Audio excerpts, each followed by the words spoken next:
ជានឹងមកមានគេគ្មានណាកាន់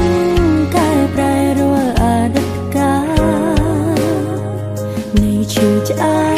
តតែមិនអាចហាស្ដីទេត្រឹមឈរពីចម្ងាយសន្សំចិត្តខ្វល់ខ្វាយលួចបារម្ភ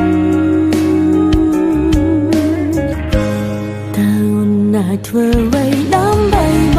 ងខ្លាអូនចង់ដឹងណាប្រផ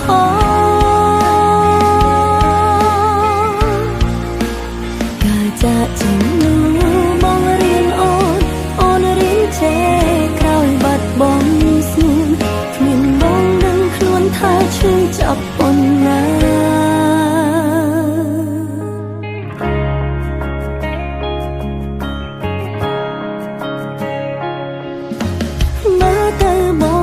គេរៀងរាយណាពេលខ្លះអូនពិតជាច្រណែសើតែអារម្មណ៍នៅវង្វេងនឹងដល់បងតែម្នាក់ឯងទោះបីជានឹងបងមានគេ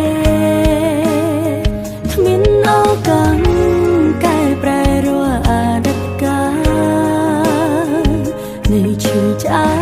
តតែមិនអាចហាស្ដីទេត្រឹមឈរ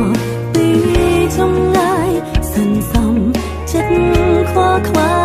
យលួចបារម្ភតើអូនអាចធ្វើអ្វីដើម្បីបងខ្លាចអូនចង់ដឹងណាប្រផ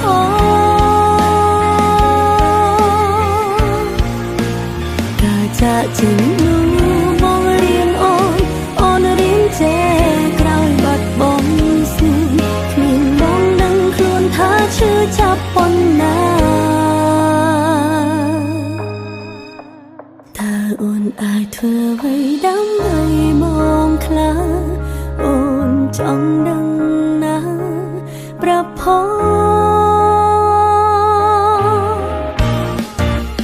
កាចាក់ជាបងរៀនអូនរៀនចេះក្រោយបាត់បង់ស្នេហ៍គ្មានបងដឹងខ្លួនថាឈឺចាប់